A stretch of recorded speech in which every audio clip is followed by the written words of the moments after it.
यत्राहं स्थिरैरङ्गैस्तुष्टुवांसस्तनूभिः व्यशेम देवहितं यदायुः स्वस्ति न इन्द्रो वृद्धस्रवाः स्वस्ति नस्तार्क्ष्यो अरिष्टनेमिः स्वस्ति नो बृहस्पतिर्दधातु। ओम शांति शांति शांति।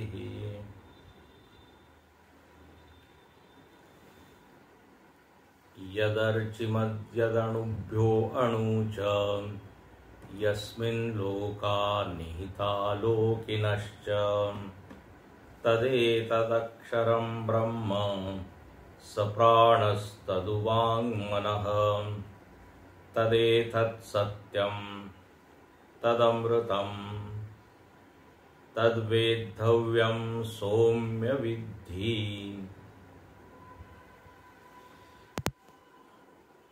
इस प्रकरण में श्रुति माता साधक को आदेश देती है, और आदेश क्या है तो कहा कि इस अक्षर तत्व का वेधन करो। तद वेद्धव्यम, वेधन करो का अर्थ है कि उसमें अपने आप को स्थिर करो, एकाग्र करो। चित्त जो है वो तत्वाकार बन जाए। चित्त में जो विषय ही विषय भरे हुए हैं उसके बजाय ये अक्षर तत्व उसमें समा जाए, हम उस तत्व में समा जाए। ये श्रुति का आग्रह है, श्रुति की इच्छा है,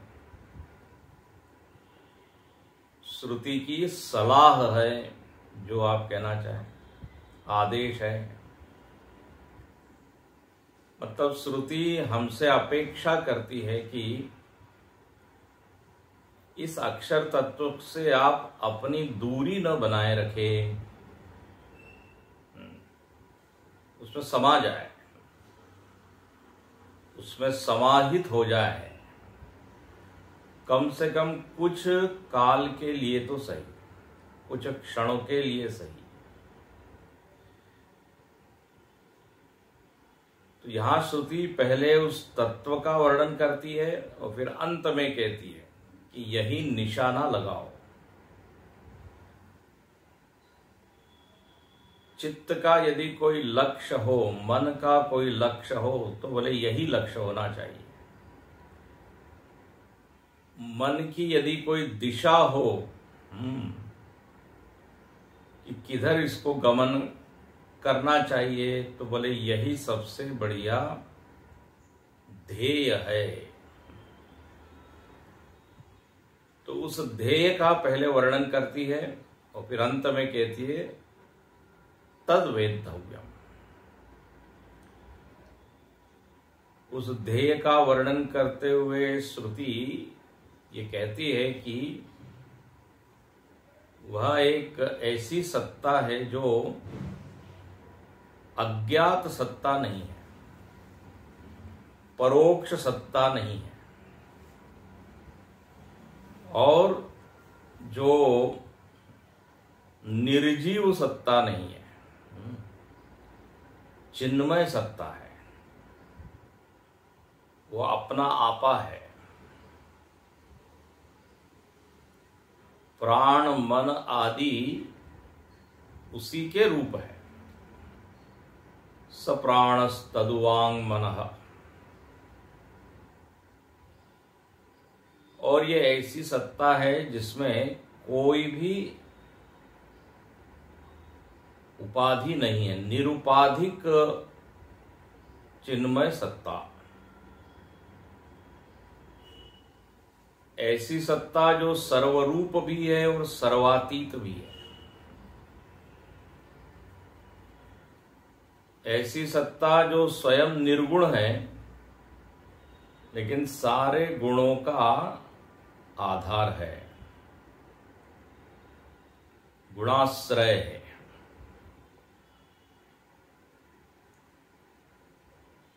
इस तत्व में एक अद्भुत बात ऐसी है कि आप जो आरोप उसके ऊपर करें वैसी वो दिखने लगती है। ब्रह्म तत्व ऐसा है। कल हम कह रहे थे कि लोग उसमें निराकारता का आरोप करते हैं, सर्वव्यापकता का आरोप करते हैं। जैसा आरोप करोगे वैसा वो दिखाई देगा। अद्भुत है। ये तत्व किसी का भी विरोध नहीं करता। यम भावम दर्शयेद यस्य तम भावम सतु पश्यति। मांडुक्य कारिका में गौड़पादाचार्य जी ने कारिका लिखी। बोले आप जो भाव देखना चाहते हो वो भाव उसमें दिखने लगता है, क्योंकि स्वयं का कुछ है ही नहीं इसमें। जैसे स्फटिक शिवलिंग पे आप जो पुष्प चढ़ाएं उस पुष्प का रंग स्वीकार है शिव जी को। लाल पुष्प रखा तो लाल दिखाई देगा, नीला पुष्प रखा नीला दिखाई देगा। ऐसा इसलिए है क्योंकि स्वयं रंगहीन है, स्वयं अनारोपित है, निरुपाधिक है। इसलिए जो उपाधि डाले वैसा वो तत्त उपाधिवान लगता है, तत्त वर्ण वाला वो लगता है। भक्ति की भाषा में इसी को भगवान ने गीता में कहा, यो यो याम याम तनुम भक्त्या श्रद्धयार्चितुमच्छति तस्य तस्याचलाम श्रद्धाम ताम एव विदधाम्यहम्। बोले जिसकी जैसी श्रद्धा होती है वैसा वो मुझको देखता है। और मजेदार बात यह कि मैं उसकी श्रद्धा के अनुसार वैसा दिखता भी हूं और वैसा उसको फल भी देता हूं।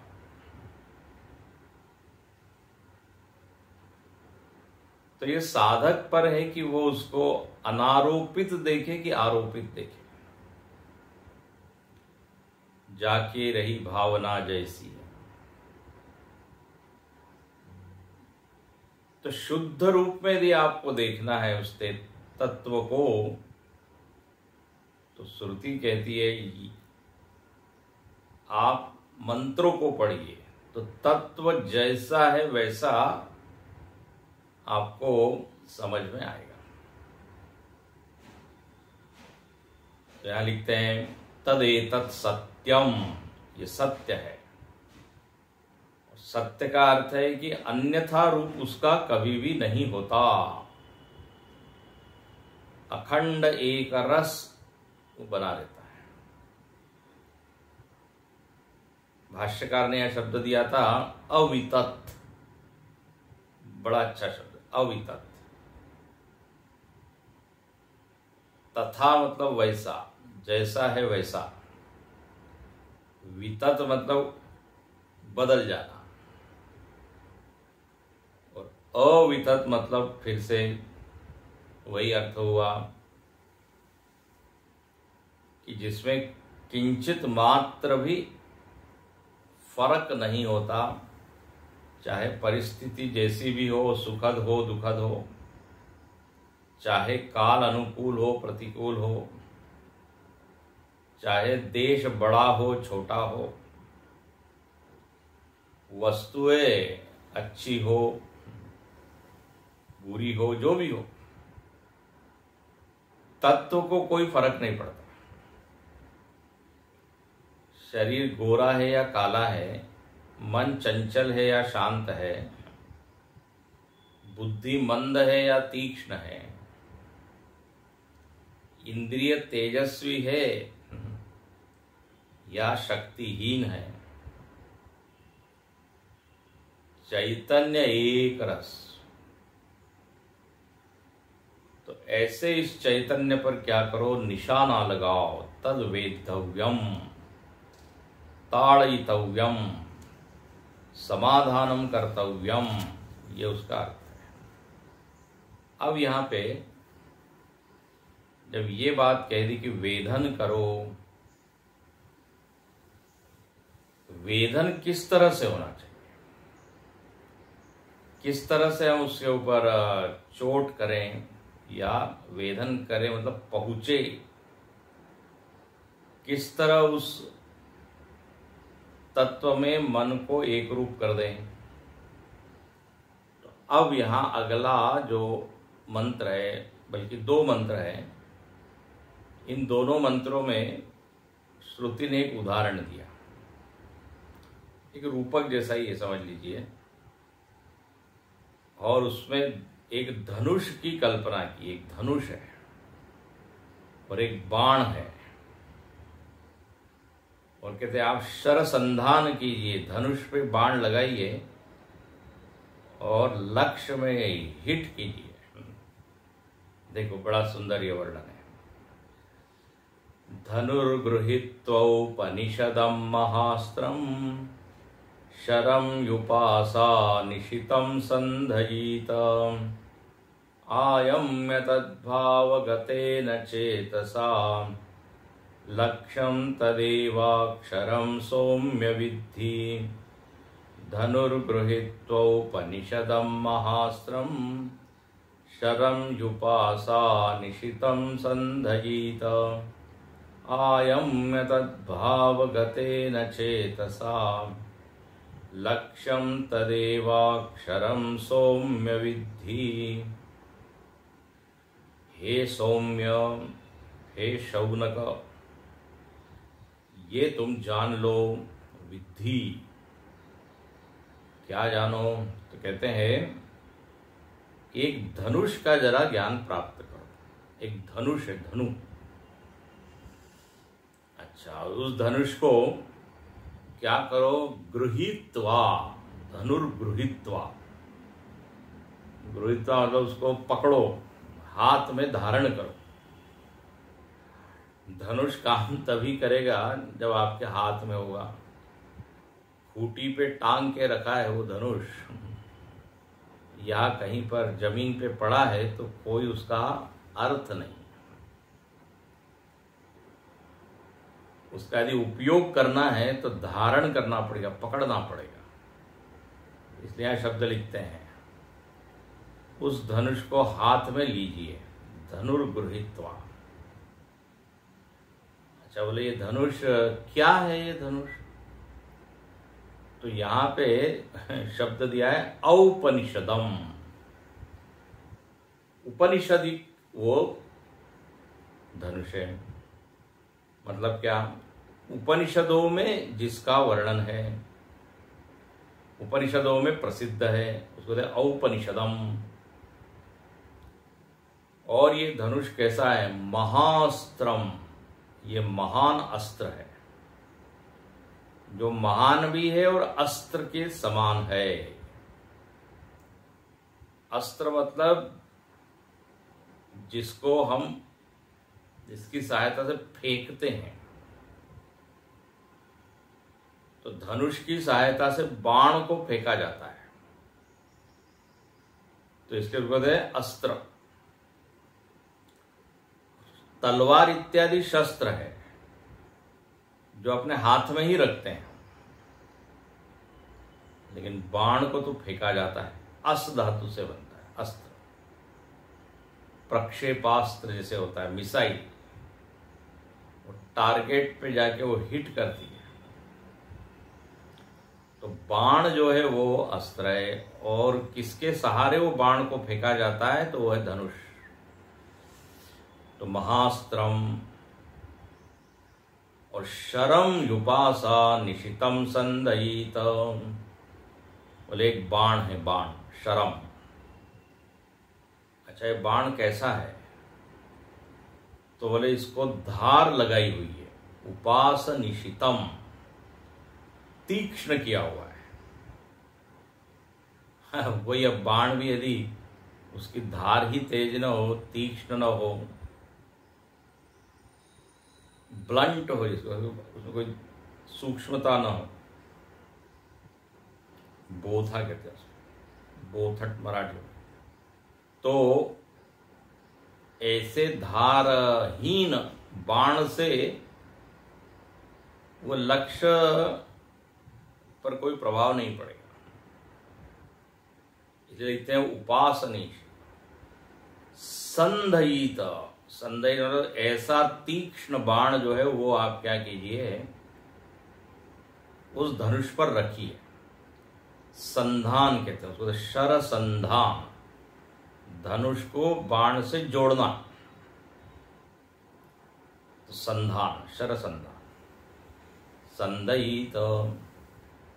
अब धनुष के ऊपर बाण रख दिया, लेकिन उतने मात्र से वो बाण लक्ष्य तक नहीं जाएगा। देखो कितना सुंदर रूपक है।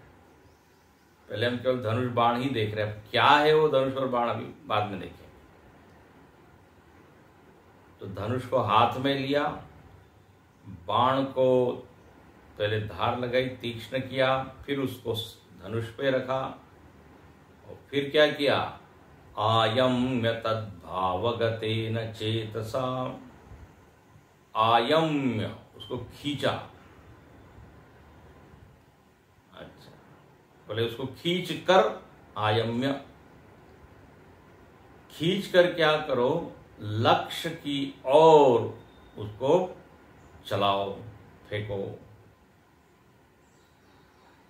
अच्छा, लेकिन वो लक्ष्य की ओर कैसे उस बाण को चलाए, तो यहां दो शब्द दिए हैं, भावगतेन चेतसा। आयम्य तद्भावगतेन चेतसा, उस चित्त को खींचो और फिर फेंको।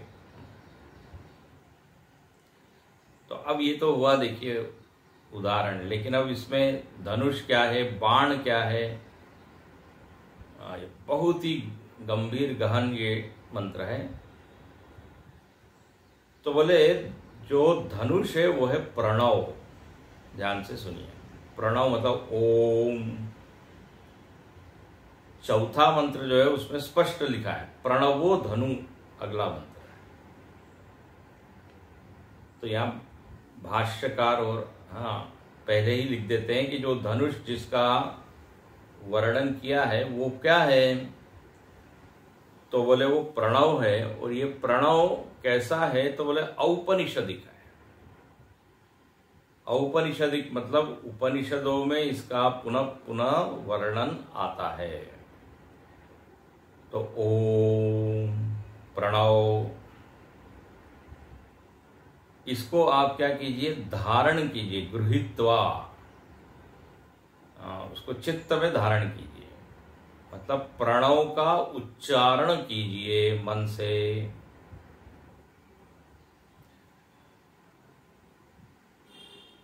ये प्रणव जो है इसको बीज मंत्र कहा गया है। इसलिए आप देखते हैं हर अपने इष्ट मंत्र के आगे ओम लगा होता है। गायत्री मंत्र के आगे भी ओम भूर्भुवस्वः, ओम नमो नारायणाय, ओम नमो भगवते वासुदेवाय, ओम नमः शिवाय,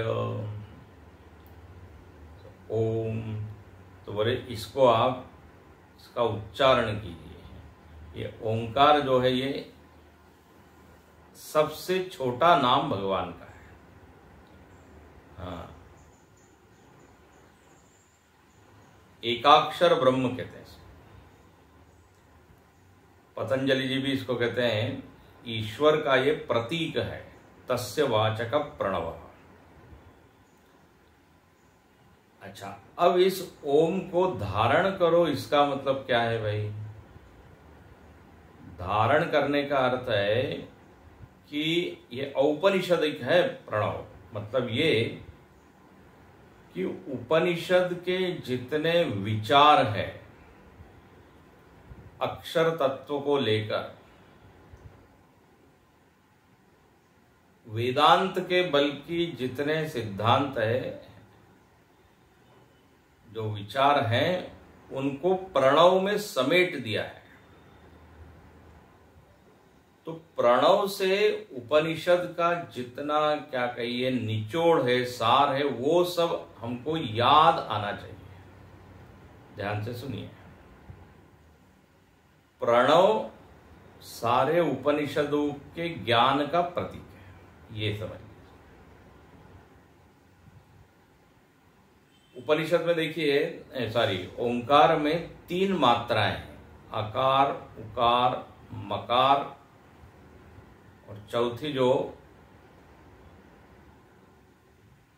अंतराल है, जो शांति है 2 ओम के बीच में, उसको अमात्रा कहते हैं। मांडुक्य उपनिषद में विशेष रूप से इस प्रणव का निरूपण है और उसमें अत्यंत प्रभावी ढंग से बताया है कि सब कुछ ओम ही है। जैसे अभी हमने पीछे देखा, पुरुष एवेदगम सर्वम, सर्वम ब्रह्ममयम। तो ये ब्रह्म का जो प्रतीक है वो है ओम, और ओम का अर्थ सर्व है। ओम इति दिगम सर्वम। तो अकार, उकार, मकार में सब कुछ आ गया। आकार में, आकार का अर्थ है जागृत अवस्था, और जागृत अवस्था का अभिमानी, अवस्था से जो जुड़ा हुआ है, मतलब विश्व। तो आकार में दोनों आ गए, अवस्था और अवस्था अभिमानी। उकार में स्वप्न अवस्था और स्वप्न अवस्था अभिमानी। आगे इसको हम देखेंगे, लेकिन अभी केवल उल्लेख कर देते हैं। मकार अव्यक्त अवस्था का प्रतीक है, और उस अव्यक्त अवस्था से जो तादात्म्य किया हुआ है चेतन, उसको कहते हैं अवस्था अभिमानी। तो उसका नाम हो जाता है प्राज्ञ, विश्व तेजस प्राज्ञ, है ना,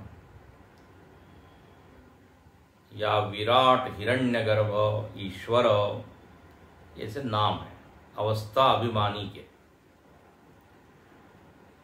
तो 3 मात्राओं में ये सब आ गया। अब इसके अलावा जगत है ही नहीं।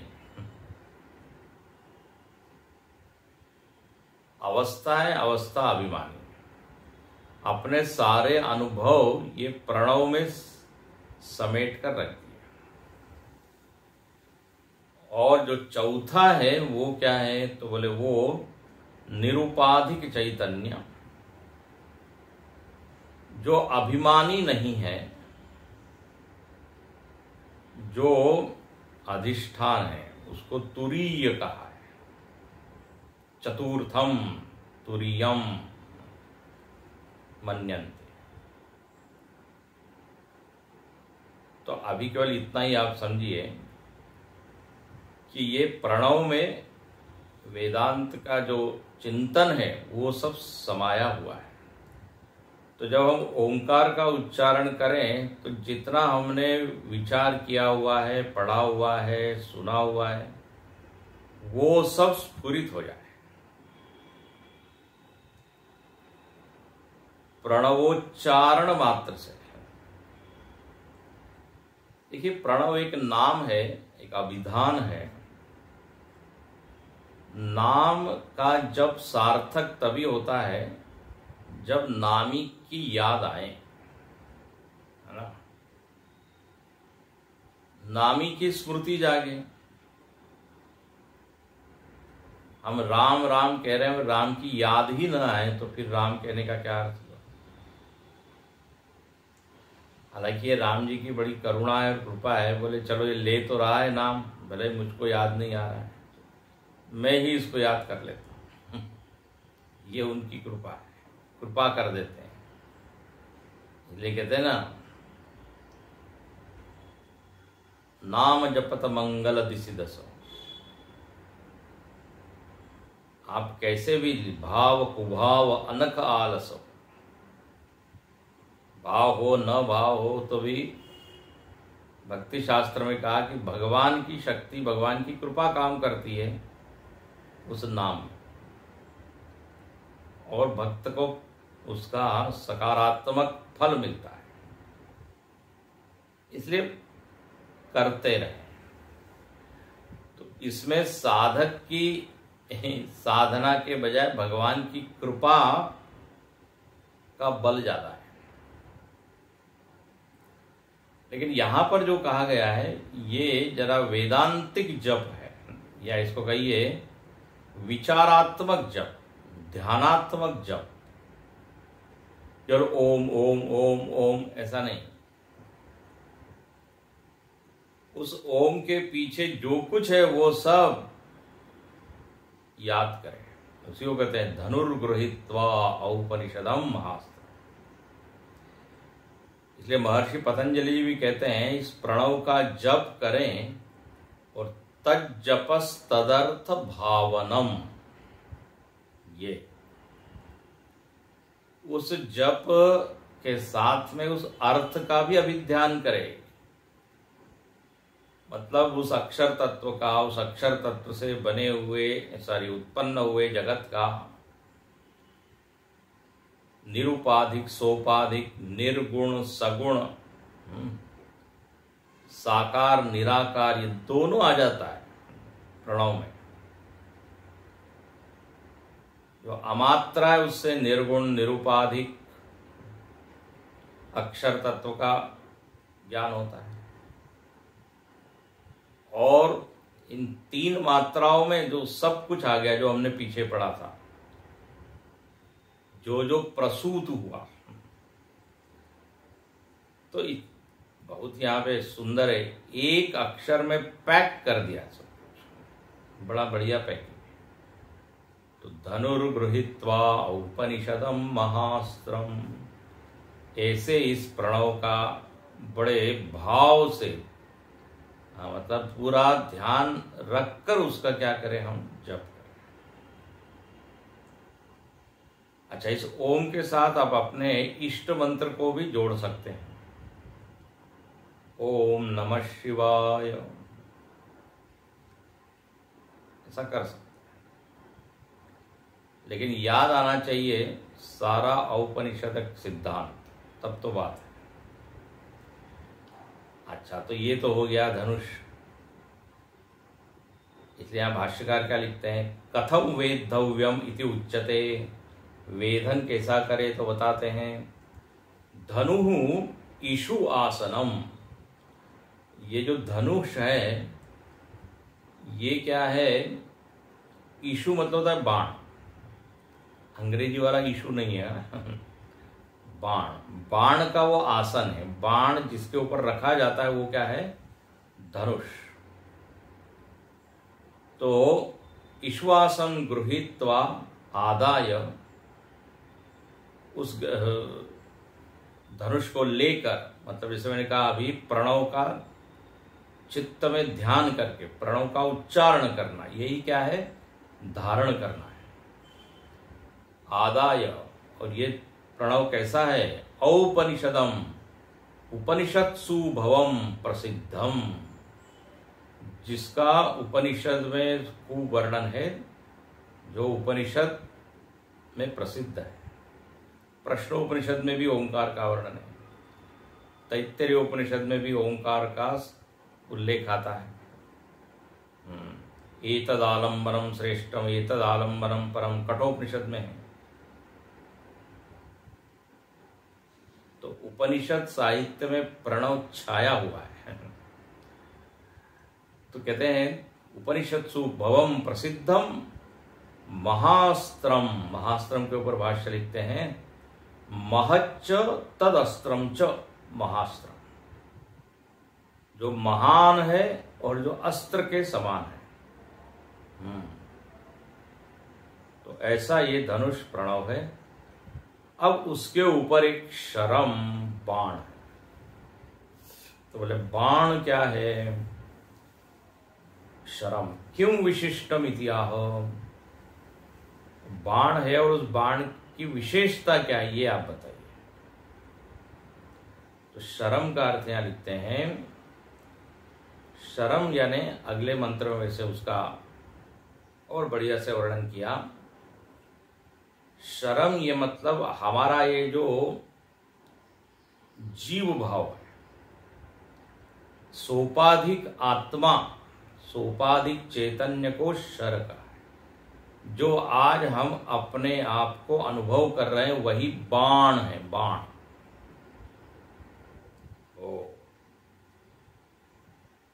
अब इस बाण को धनुष पे रखना है, मतलब क्या?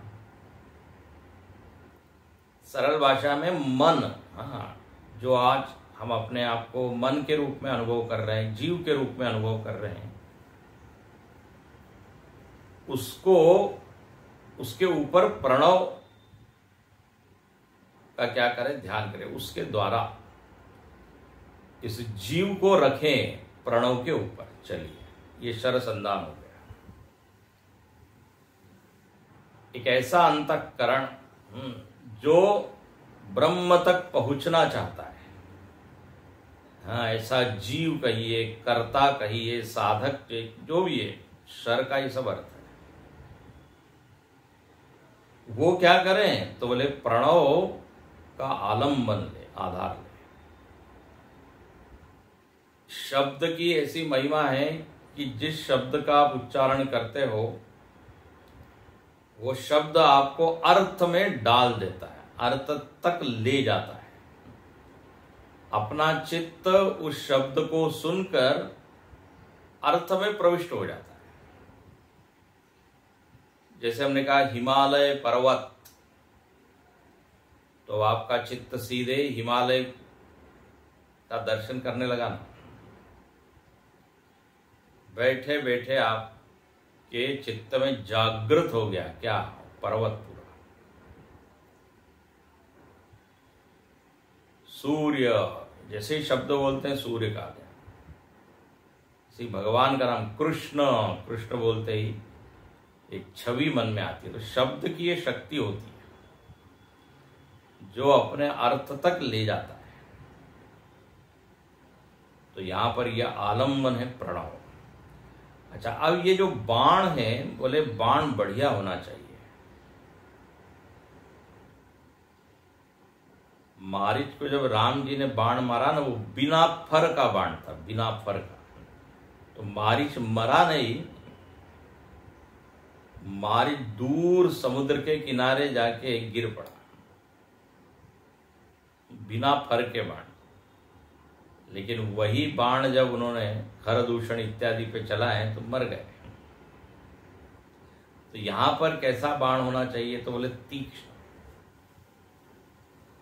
तीक्ष्ण कैसे करें उसको? इस मन को तीक्ष्ण कैसे करें? और तीक्ष्ण का अर्थ क्या है?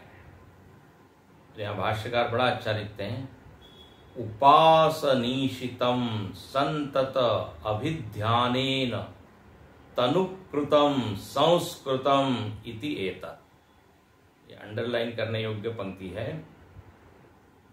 मंत्र में शब्द आया है उपासनीशितम, तीक्ष्ण किया हुआ है, निशितम। किसके द्वारा? तो देखो, उपासना के द्वारा, भगवत चिंतन इत्यादि के द्वारा। और यहां लिखते हैं तीक्ष्ण हो गया, यहां लिखते हैं संतत अभिध्यानेन। रोज हम मन से उस परम तत्व का ध्यान करें तो उससे चित्त में क्या आती है? एक धार लगती है। चित्त फिर ब्रह्म की ओर जाने में सहजता अनुभव करता है। यदि रोज हम ध्यान न करें तो मन को तो आदत है भटकने की, वो पुरानी आदत बार बार मन को खींच ले जाती है। इसलिए लिखते हैं संतत अभिध्यानेन, ध्यान में सातत्य होना चाहिए। जो भी हम जप करें, या चिंतन करे उस सातत्य दीर्घ काल नर्यंतर्येण। महर्षि पतंजलि ने एक सूत्र लिखा, 3 चीजें होनी चाहिए साधना में, दीर्घ काल तक करें, निरंतर करें और सत्कार सेवित, प्रेम से करें। हाँ, उसमें रस लेकर करें। तो जब मन में ये सब चीजें रहती है, सातत्य, प्रेम, निरंतरता, तो यही समझ लीजिए आपने मन रूपी बाण को क्या कर लिया, तीखा किया, तीक्ष्ण किया। और तनुकृतम संस्कृतम इति एतत्, तीक्ष्ण करने का अर्थ मन को संस्कृत कर दिया, संस्कारित कर दिया। क्या शब्द देते हैं। अब मन को ऐसा क्या कहते हैं, अभ्यास करा दिया, संस्कृतम, उसके ऊपर संस्कार डाल दिया, बैठना ही है, एकाग्र करना ही है।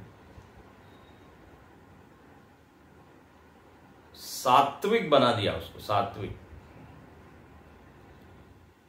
जस्ट उसको हिंट किया नहीं कि वो एकदम शांत हो जाता है, अंतर्मुखी हो जाता है। इसको कहते हैं कल्चर्ड माइंड, संस्कृत में। हम कहते हैं ना ये बच्चा बड़ा संस्कारी है, मतलब क्या, उसको आप कहेंगे बैठ जाओ बेटा तो एकदम बैठ जाए। जो संस्कारी नहीं होगा वो उछल कूद करेगा, कभी इधर भागेगा उधर भागेगा, उसको 10 बार बताना पड़ेगा तब जाके वो बैठेगा। तो यहां पे ये जो तीक्ष्ण किया हुआ बाण है, मतलब जिसको रोज अभ्यास करा के इतना उसको संस्कारित कर दिया है कि बैठने मात्र से वो अंतर्मुखी हो जाता है। आत्मोन्मुखी होने में ज्यादा कठिनाई नहीं होती। तो कितना सुंदर है, उपासनीशितम। अब ऐसा बढ़िया क्वालिटी का मन, इसको क्या करें, इसके द्वारा प्रणव का जाप करें। संधयित, संधयित मतलब संधानम कुर्यात्, संधान का तो जोड़ना। जैसे हम ये जो गीता का श्लोक बोलते हैं उसमें भी ये शब्द आता है कि नहीं, गीता ध्यान श्लोक में, अम्ब त्वाम अनुसंदधामि पार्थाय प्रतिबोधिताम भगवता, ये जो श्लोक है अंतिम पंक्ति में है, मैं अपने आप को आपसे जोड़ता हूं, अनुसंदधामि। ये यहां पर भी वही लिखते हैं कि पहले तो मन को हम संभालें, सजाएं, और फिर उसके साथ ऐसे मन से क्या करें, जप करें। अच्छा, एक और सूचना, जब आप बाण तो आपने रख दिया लेकिन वो डोरी को खींचा नहीं, प्रत्यंचा को खींचा नहीं, तो वो बाण जो है उसमें वेग आएगा ही नहीं, गति नहीं आएगी। तो यहां लिखते हैं संधयित आयम्य। अब आयम्य के ऊपर भाष्य लिखते हैं भाष्यकार, संधाय च आयम्य आकृष्य सेन्द्रियम अंतःकरणम स्व-विषयाद विनिवर्त्यम। ये अब यहाँ खींचना मतलब मन को ऐसी डोरी के समान तो कोई है नहीं कि इसको खींचा जाए पकड़ के। तो मन को खींचने का अर्थ बहुत ही बढ़िया किया है। बोले आकृष्य इंद्रिय अंतक, इंद्रिय और अंतःकरण को स्व-विषयाद विनिवर्त्यम, बहुत ही अच्छा, अपने अपने विषयों से खींच लेना। ये जो श्रोत्रेंद्रिय है, स्पर्शेंद्रिय है, रसनेन्द्रिय है, नेत्रेंद्रिय है, इनका स्वभाव ही क्या है, अपने अपने विषय की ओर भागना। परांचिकानी व्यथृणत स्वयंभू तस्मात् परांग पश्य, ये बिल्कुल नेचुरल है, बड़ा स्वाभाविक उनकी गति विषयों की ओर होती है। आप कुछ न करें तो भी अपने आप ये विषय आंख देखते रहेगी, कान सुनते रहेंगे, रसना जो है आस्वादन लेते रहेगी, आपका ध्यान उधर हो या न हो। तो इनका नेचुरल स्वाभाविक जो दिशा है वो तो जगत है। मन का भी क्या है, उसको इधर उधर भागने दौड़ने में ही आनंद आता है। तो यहां लिखते हैं आकृष्य मतलब अपने अपने विषयों से उसको हटाना। यही क्या है, वो प्रत्यंचा को खींचना है, डोरी को खींचना है। अब योग की भाषा में इसी को प्रत्याहार कहते हैं ना, प्रत्याहार, प्रति आहार। जो इंद्रिया आहरण कर रही है, जो ग्रहण कर रही है, वो न करना।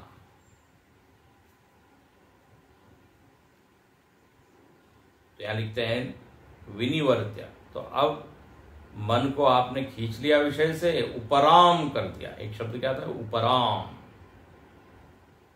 और ऐसा जो उपराम किया हुआ मन है, अब उसको क्या करे, लक्ष्य एव आवर्जितम कृत्वा, लक्ष्य की ओर उस मन को मोड़ दे।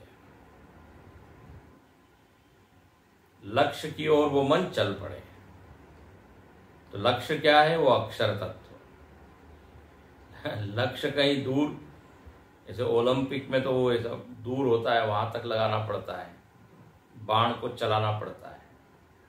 या अर्जुन को भी जब कहा बाण चलाओ, तो एक पेड़ है और पेड़ के ऊपर एक पक्षी है और पक्षी की बाईं आंख है, पेड़ और वो अर्जुन में दूरी है। लेकिन यहां कुछ भी दूरी नहीं है। अद्भुत बात है।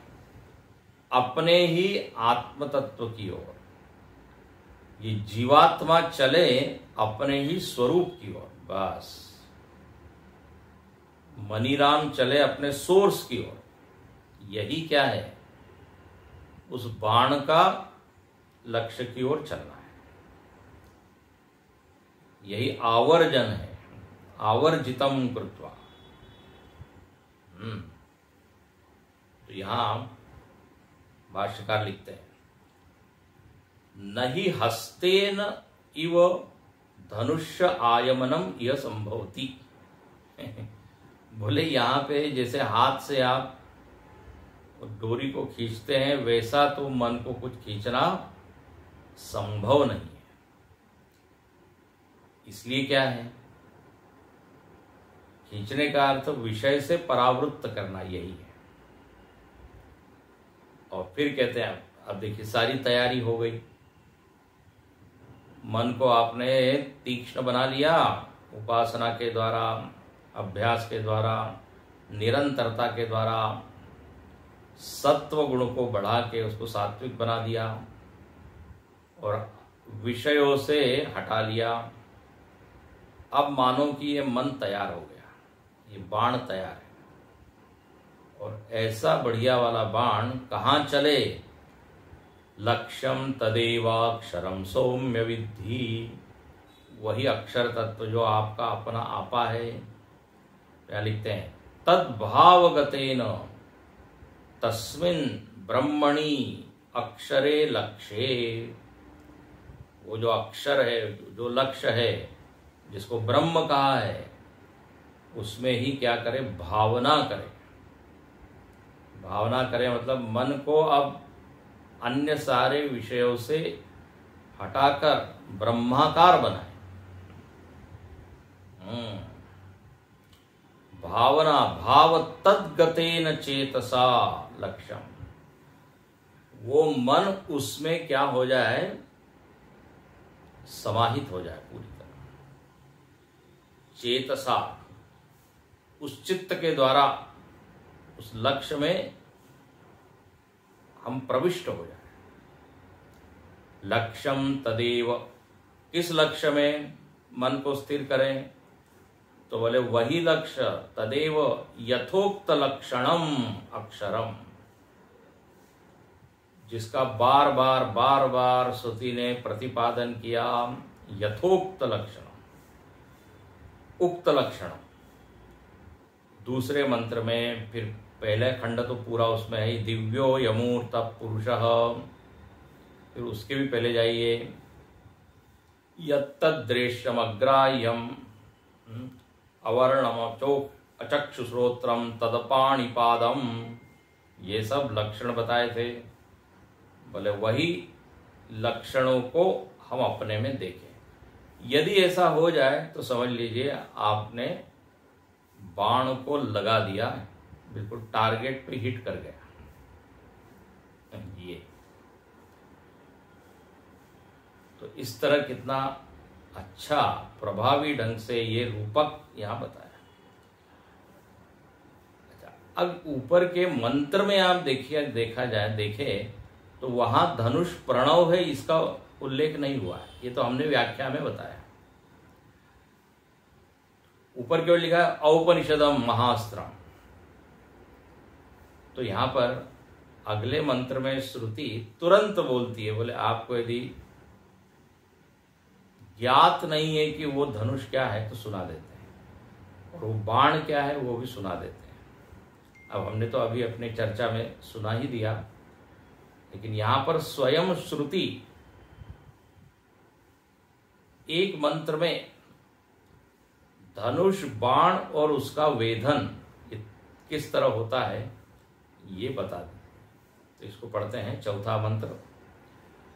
प्रणवो धनुष्यरो ह्यात्मा ब्रह्म तल्लक्ष्यमुच्यते अप्रमत्तेन वेद्धव्यम शरवत्तन्मयो भवेत्।